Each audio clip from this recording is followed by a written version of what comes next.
The screams echoed down the hill. A body on a stretcher, covered, rushed through a tunnel where no sunlight ever touched. Patients whispered, "Another one gone." And those still breathing understood a brutal truth. Inside Waverly Hills, death was not a stranger. It was a neighbor. Some swore they saw shadows moving in locked rooms. Others claimed the walls themselves groaned with sorrow. One thing was certain. Once you entered this place, you never walked out the same. What really happened on that Kentucky hill? At the dawn of the 20th century, America faced an invisible killer. Tuberculosis, known grimly as the White Plague, was devouring entire communities. Louisville, Kentucky, with its humid climate and booming population, became a breeding ground. Families watched helplessly as coughs turned to blood, and blood turned to funerals.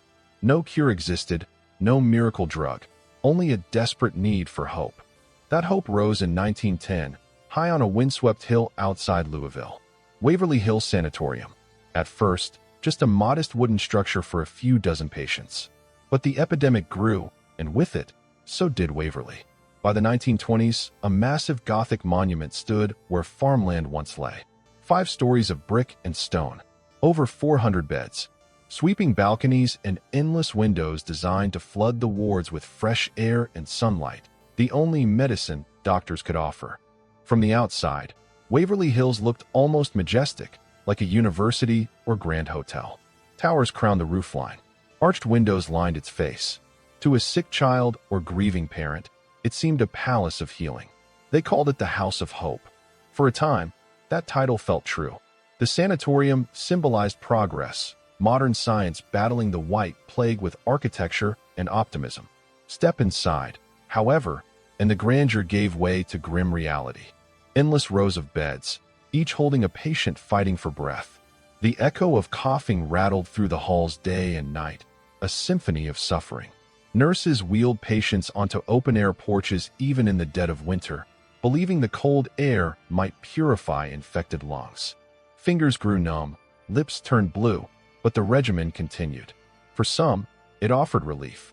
For many, it was simply a slow march toward death. The building itself seemed designed to swallow hope as quickly as it gave it. Its long hallways stretched like veins, pulsing with fear and uncertainty. At night, silence was never truly silent. There was always a distant gasp, a muffled sob, a rattle that might be a cough or the last breath of a neighbor. Yet Waverly Hills stood as a testament to human ambition. Doctors believed in the mission. Families prayed the walls would protect their loved ones. And for decades, the sanatorium became a fortress against a disease that terrified the world. Thousands entered through its heavy doors, clinging to life. Thousands never came out again. This was the paradox of Waverly Hills, a place built to save lives that became synonymous with death, a house of hope that learned to live with despair. And as the years passed, the building itself began to change. Concrete and brick remained, but the energy shifted. Shadows stretched longer. Echoes lingered too long. Even the staff whispered that the hill itself seemed to absorb the suffering of its patients.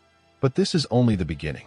The walls of Waverly Hills hold stories far darker than fresh air cures and endless wards. Stories of strange experiments, of tunnels designed not for the living, but for the dead, and of spirits that, even today, refuse to leave the hill. So I'll ask you one question. When the sun sets over Kentucky and the wind sweeps across that lonely building, do you believe Waverly Hills sleeps quietly? Or does it still breathe with the voices of the thousands who never left? Blood on a handkerchief, a child coughing in the night, a father gasping for air as his family looks on helplessly. By the time doctors arrived, it was already too late. Entire households fell silent, one after another. And across America, the newspapers carried the same headline again and again: tuberculosis, unstoppable, untreatable, and everywhere.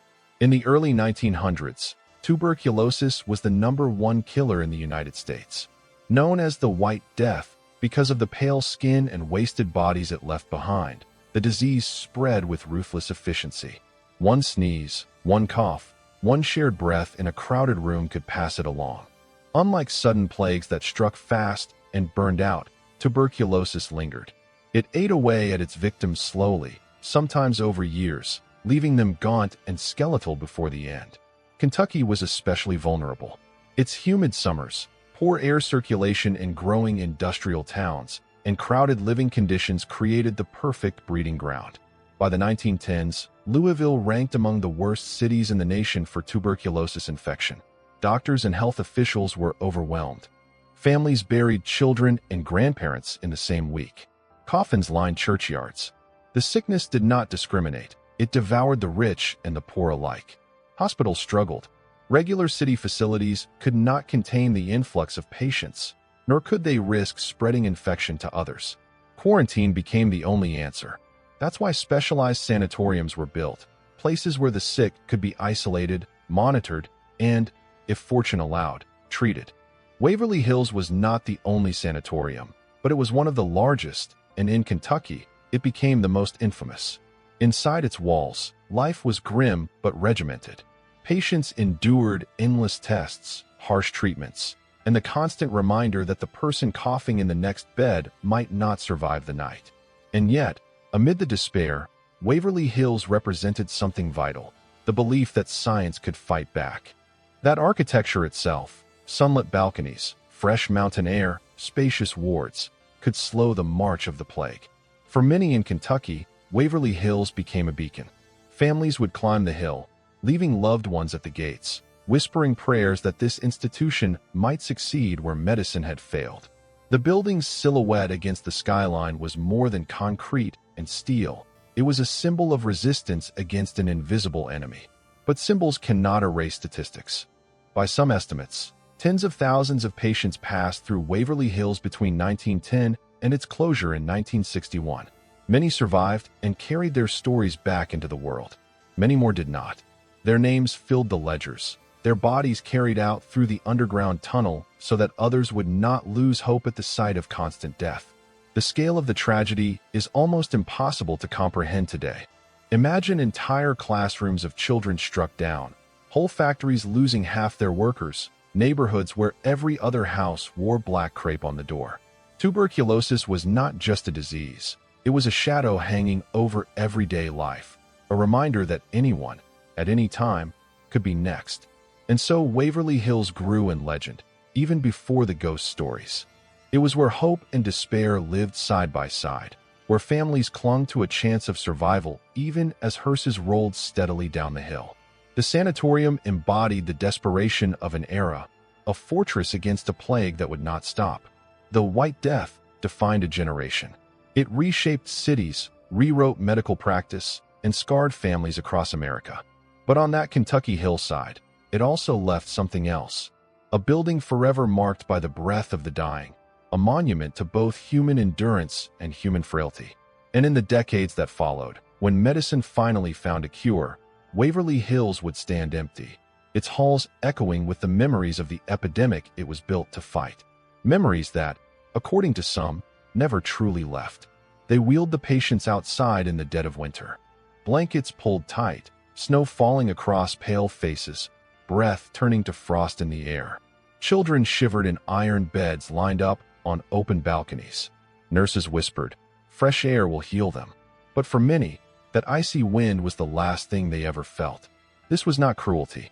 This was medicine, or at least what medicine believed at the time. At Waverly Hills, tuberculosis was fought with an arsenal of treatments that now sound unthinkable. In the early decades, the prevailing belief was that sunlight and clean air were the only true weapons against the White Death. The massive Gothic hospital had been designed around this idea. Whole wings were lined with enormous windows. Porches stretched along each floor, where rows of patients were wheeled outside for hours, sometimes around the clock. Rain, heat, or snow didn't matter. The cure was exposure. Doctors swore that the lungs could be cleansed by nature itself. So patients lay motionless, staring at the Kentucky sky, while their bodies wasted away. Photographs from the era show them bundled in coats, snow piling on blankets, their eyes hollow but hopeful. Some did recover, many more did not. But as the decades wore on, and the epidemic only worsened, physicians at Waverly Hills turned to harsher, more invasive techniques. If fresh air couldn't save the patient, maybe steel instruments could. Surgeons began performing what they called collapse therapy. The logic was chilling. If one lung could be forced to rest, perhaps the disease would burn itself out. There were several variations. Sometimes doctors injected gas or even fluids into the chest cavity to deliberately collapse a lung. Other times, they removed ribs or muscles to permanently open the chest wall, creating space for the diseased lung to shrink. Patients endured unimaginable pain and long recoveries. Survival was far from guaranteed. The most extreme procedures involved cutting away sections of ribcage, leaving chests disfigured, bodies broken, and chances of recovery slim. And yet, in those years before antibiotics, desperate families consented. The alternative, doing nothing, felt worse. Waverly Hills became a laboratory of both hope and horror. For every patient who walked out cured, dozens were left scarred, crippled, or carried down the hill to the morgue. Records show that thousands underwent these radical surgeries. Many never lived to see the world outside again. Nurses, tasked with caring for the aftermath, described the wards as places of quiet suffering. Bandaged torsos, bloody dressings, endless coughing mixed with groans of pain. And yet, the staff believed in their mission. In their minds, even a slim chance of survival justified the cost. Today, looking back, the question lingers like a shadow in those cold halls. Were they healing, or were they simply prolonging agony? Did the cures of Waverly Hills save lives? Or did they carve hope out of flesh and bone in a battle they were never meant to win? The line between treatment and torment blurred on that hill, and the echoes of those choices still seemed to hang in the air, waiting for anyone brave enough to listen. The scalpels were put away. The operations ended. But even when the surgery stopped, the dying never did. And for every patient who drew their final breath at Waverly Hills, there remained one final journey, a journey no one spoke of, yet everyone feared. From the surgical wards above, down into the earth itself, through a passage the staff called a service tunnel. The patients knew it by another name, the death tunnel. Running more than 500 feet down the hillside, this steep, concrete corridor was built as a practical necessity. Originally, it was designed so supply trucks could deliver food, linens, and medical equipment to the upper floors without disturbing the wards. But very quickly, it found a darker purpose. The epidemic claimed lives daily, sometimes dozens in a single night. And the sight of bodies carried through the hallways began to crush the morale of those still fighting for survival. So administrators made a decision. The dead would no longer be seen leaving through the front doors. Instead, their bodies were quietly lowered by elevator into the tunnel, loaded onto carts, and wheeled down into the waiting hearses below. Patients lying in bed upstairs never had to see it, but they knew. Everyone knew. If a friend disappeared suddenly, if a bed was stripped bare by morning, the whispers spread. They took them down the tunnel. Imagine the atmosphere of that place, dimly lit by weak bulbs that buzzed and flickered. Walls lined with damp concrete, slick with condensation from the Kentucky soil. The tunnel sloped steeply into shadow, echoing with the scrape of wheels and the muffled sobs of orderlies who had carried too many bodies to count. For the living, it was a place of dread. For the dead, it was the last hallway they would ever travel. Even today, the death tunnel is one of the most infamous features of Waverly Hills. Visitors describe the sensation of being watched the moment they step inside. Some claim to hear footsteps pacing just behind them, even when the tunnel is empty. Others report voices, low, desperate whispers that rise and fade with the dripping water in the dark. Paranormal investigators have recorded unexplained bangs, sudden cold spots, and even faint cries echoing from the walls. To skeptics, these are tricks of acoustics, natural drafts, or the power of suggestion in a place steeped in death. But to those who've walked the length of that corridor with only a flashlight for company, the tunnel feels alive, as if the countless souls who passed through it left something behind. And perhaps they did. For decades, carts rattled across those concrete floors, carrying the weight of Waverly's tragedy. Every wheel, every step, pressed sorrow into the walls. The result is a place where time itself seems reluctant to move forward. It is said that if you stand at the mouth of the tunnel in silence, you can still hear it, the faint roll of metal wheels, the echo of footsteps, and the quiet, mournful procession of the dead. The fresh air and sunlight of the balconies above once promised life. But down here, in the depths of the hill, there was no pretense, no cure, only the final exit from Waverly Hills. And the haunting truth? The The tunnel was built to hide death. Instead, it became the one place where death could never be forgotten. The tunnel carried the dead away in silence. But not everyone who broke inside Waverly's walls was a patient. Some wore crisp white uniforms. Some carried stethoscopes and syringes. They were supposed to be healers, caretakers, the ones who stood between life and death. Yet even they could not escape the crushing weight of this place. And in some cases, the sanatorium claimed them too. Working at Waverly Hills meant walking a razor's edge between hope and despair. Nurses pushed carts past endless rows of beds, listening to coughing that never stopped. Doctors scribbled charts they knew would never show improvement. For every patient saved, a dozen slipped away. Day after day, night after night, death outpaced medicine. The staff were witnesses to suffering on a scale few humans could endure. And sometimes they cracked. The most enduring legend of Waverly Hills centers on the 5th floor, room 502. By the early 1930s, rumors spread that a young nurse, overwhelmed by grief and exhaustion, took her own life there. Some say she discovered she was pregnant out of wedlock, a scandal in that era, and with no way out, she hanged herself from the light fixture. Others whisper that despair alone drove her to the rope. What is known as this? Countless visitors claim to feel her presence still. They report seeing a shadowy figure in a nurse's uniform standing in the doorway of room 502. Some hear footsteps pacing or the faint sound of weeping in the empty hall. Paranormal investigators have captured unexplained EVPs, soft female voices pleading for help or whispering a single word. Why? The tragedy of room 502 was not unique. Other stories hint at nurses who simply could not bear to continue. One tale describes another staff member who leapt from the roof, her body found broken on the ground below. Whether fact or folklore, these stories reflect the crushing psychological toll of working inside a place where hope was rationed thinner than medicine. And then there are the darker rumors, those involving the doctors. Some former patients and locals whisper of experiments that went beyond desperate treatments and into cruelty. The sanatorium, they say, was not just a hospital but a laboratory. Accounts speak of unauthorized surgeries, reckless procedures, and staff willing to cut deeper, push further, all in the name of progress. Official records remain silent, but the whispers persist. Walking those halls today, visitors often remark that the energy feels different where the staff once worked. Colder, heavy, as though the very walls absorbed their secrets. Some ghost hunters claim that the spirits of doctors and nurses linger, not because they were trapped by disease, but because of guilt, or because their stories ended in tragedy within those very walls. Room 502 has become the epicenter of this legend. Tour guides tell of doors slamming shut by themselves, of shadows moving across the windows when no one is inside. One chilling account describes a visitor feeling invisible hands push against their chest as they tried to step through the doorway, as if something inside wanted them out.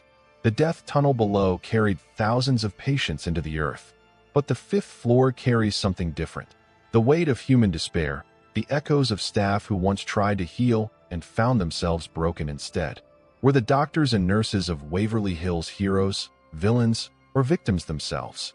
The building offers no clear answer. Only the silence of its rooms and the shadows that still walk the halls. The staff may have broken under the weight of Waverly Hills, but the patients carried the heavier burden. They were the ones who lay in bed day after day, staring at the ceiling, knowing the disease was eating them alive. Some fought, some surrendered, and some, if the stories are true, never left at all.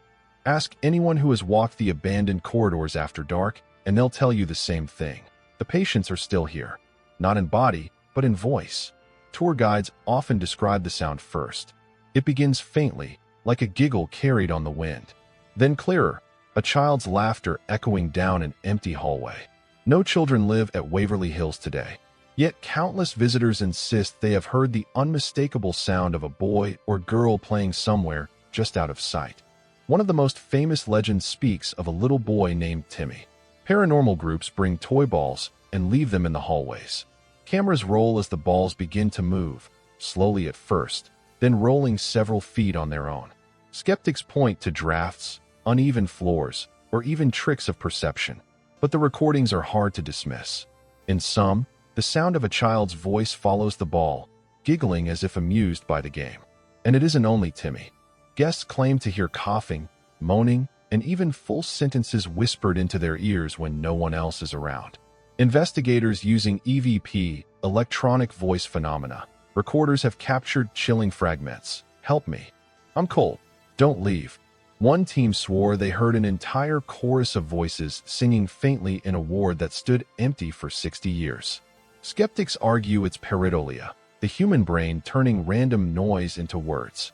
Others suggest the acoustics of Waverly's long concrete hallways amplify outside sounds in eerie ways.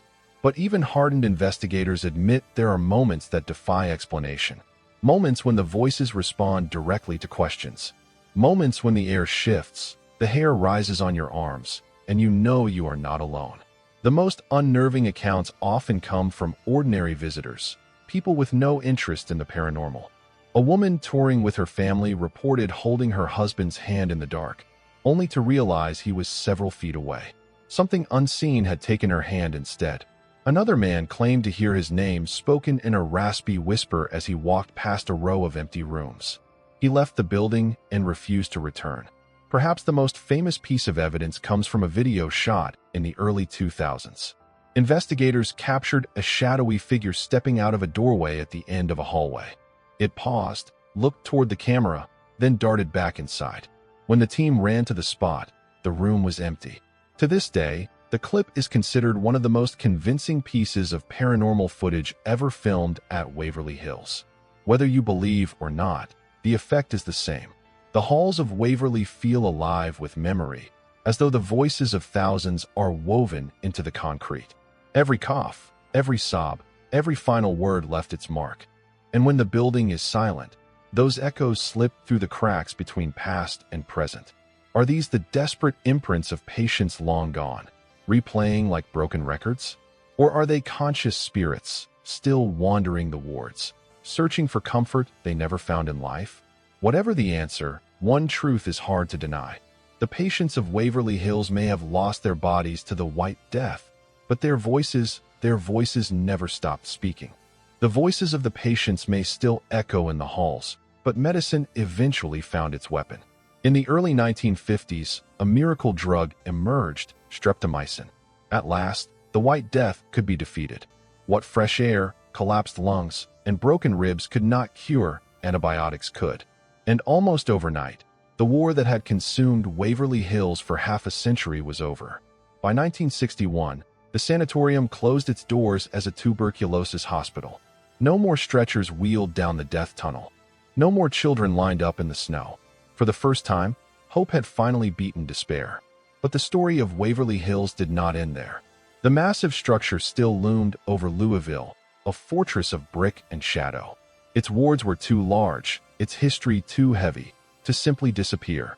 Within a few years, the building found a new purpose, as a nursing home for the elderly. It might have seemed fitting. A place once filled with the dying would now care for those nearing the end of their lives. But the transition was far from peaceful. Whispers soon began to spread about neglect, mistreatment, and cruelty behind closed doors. Residents complained of being restrained for hours, of being left in filth, of treatments that echoed the harshness of the sanatorium years. Families who entrusted their loved ones to Waverly Hills began to pull them out. By the late 1970s, the nursing home closed under a cloud of scandal and shame. And then silence. For decades, the great building stood abandoned. Windows shattered, paint peeled. Nature crept in, vines wrapping around its brick walls. Vandals scrawled graffiti across wards where children once lay gasping for air. Broken furniture and rusting bed frames littered the corridors. The once proud House of Hope became a decaying shell, a monument to a forgotten war against disease. Locals began to whisper that the building was cursed. Teenagers dared each other to sneak inside at night, returning pale and shaken, swearing they had heard footsteps following them, or voices whispering in the dark. Police patrols were called again and again to chase trespassers from the grounds. The sanatorium was empty, but it was never truly vacant. Walking through it today, you feel it instantly. The silence is thick, unnatural. Hallways stretch endlessly into shadow, littered with fragments of the past. A child's shoe left in a corner. A rusted wheelchair, standing motionless in the middle of a room. Broken glass crunches underfoot, and the wind rattles through shattered panes like the faint sound of breathing. If you stand long enough in those empty wards, you begin to understand why Waverly Hills has never shaken its reputation. It isn't just an abandoned hospital. It's a ghost town contained within a single building. A city of shadows where every wall remembers what it once witnessed. The patients may have left. The doctors and nurses may have gone. But the building remains, hollow, silent, and waiting. And what waits inside those crumbling walls? That is the question that still draws thousands to Waverly Hills every year.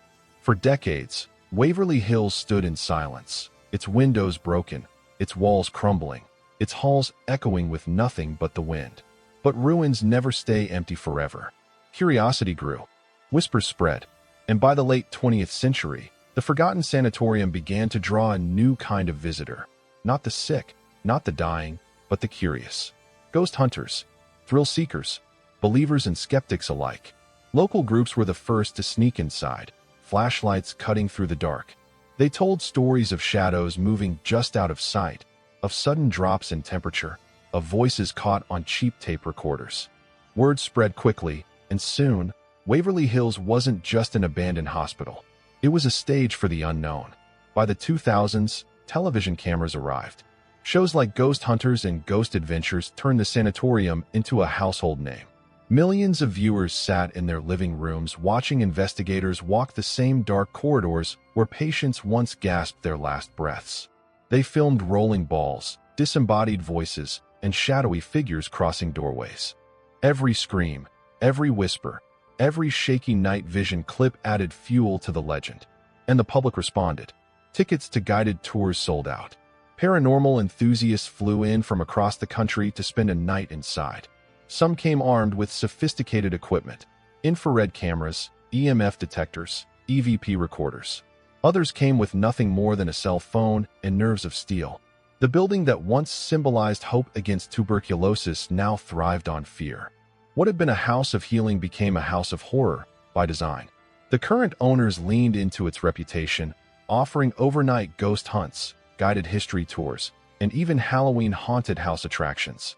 The so-called economy of fear turned Waverly Hills into one of the most profitable haunted locations in the United States.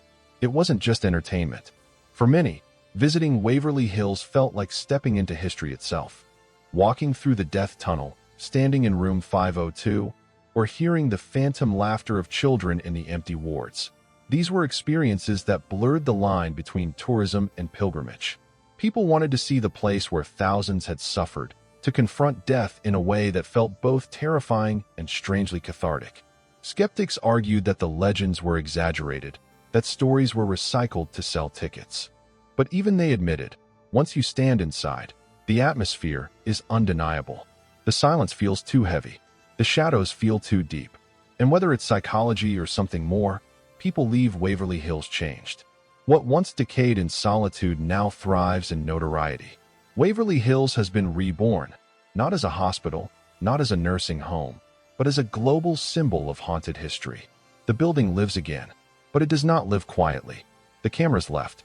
The tours ended for the night. The building stood quiet under the Kentucky moon. But for those who stayed inside, silence was never safety. If anything, that's when the real stories began. Visitors came to Waverly Hills expecting to be scared. They didn't expect to run out screaming. And yet, countless accounts describe exactly that. Encounters so vivid, so direct, that even skeptics walked away shaken. Take the shadow people, for example. On the staircases that spiral up through the wards, guests report seeing figures darker than the surrounding dark, slipping between railings, pausing at landings, then vanishing. Some describe them as solid silhouettes, others as fleeting shapes, like smoke with form. Paranormal investigators have filmed these shadows crossing doorways, only to find the rooms behind them empty. Then there are the screams. Guides have told of locking up for the night, only to hear wails echoing from the upper floors. Some are faint, like distant cries for help. Others are raw, piercing screams that send chills through even the bravest visitors. No living patient has occupied those wards in over 60 years, yet the sound carries as if the building itself remembers. And perhaps the most intimate encounters are the touches. People walking alone feel a cold hand brush against theirs. Others swear they've felt fingers tugging at their sleeves or icy palms pressing against their backs as if urging them forward or pushing them out. One man recounted standing in a hallway when something invisible grabbed his wrist with such force that red marks appeared on his skin. He left immediately, trembling, refusing to return. These aren't just ghost tour campfire tales. Many of them are backed by documented anomalies. Paranormal teams have recorded dramatic drops in temperature, shifts of 20 degrees or more within seconds. EVP sessions captured disembodied voices answering questions directly. One recording caught a faint but clear reply to "Who's here with us?" The answer, "I am." Thermal cameras have shown unexplained heat signatures moving across empty hallways. Motion sensors trip with no one near. In one notorious case, a camera set up in the death tunnel captured the distinct sound of a cart rolling on concrete, though the tunnel itself was bare. Of course, skeptics argue that fear itself creates these experiences. Our brains, primed by expectation, twist shadows into figures, pipes into voices, drafts into ghostly touches. Waverly Hills is a perfect storm. History, atmosphere, and suggestion blending into terror. And yet, the consistency of the reports is difficult to ignore. The same shadows on the stairs, the same laughter of children, the same screams in the same wards. Dozens of visitors, separated by years, describe the same phenomena. So which is it? The power of psychology, or proof that something walks the halls of Waverly Hills long after the doors closed? Every person who enters must decide for themselves. Some leave laughing, relieved to have felt nothing. Others leave pale, shaken, unwilling to speak of what they saw. But one thing is certain. Those who experience the horrors of Waverly Hills never forget them. And for many, the scariest part isn't what they witnessed. It's the feeling that something followed them home. The screams fade. The shadows retreat. The voices fall silent. But even when the paranormal stories end, something deeper remains. Waverly Hills is more than a haunted attraction, more than a playground for ghost hunters. It is a monument carved in brick and stone, a relic of an era when medicine was powerless and hope was rationed like oxygen. For nearly half a century, this building stood on the front lines of humanity's war with the White Death. Doctors and nurses fought with the tools they had: sunlight, surgery, faith. But the disease claimed thousands all the same. Every window once framed a bed. Every hallway echoed with coughing. Every floor absorbed the weight of loss. The walls do not forget, because the walls were built on suffering. When visitors today step into those long, echoing corridors, they are not just chasing ghosts. They are walking through history. The chipped paint, the rusted gurneys, the broken glass, these are not only props for fear. They are reminders of real lives, real struggles, real families torn apart. Waverly Hills is a place where humanity's limits were laid bare, where science tried and failed, until finally, antibiotics ended the nightmare. Yet the building remains, looming over Louisville like a warning.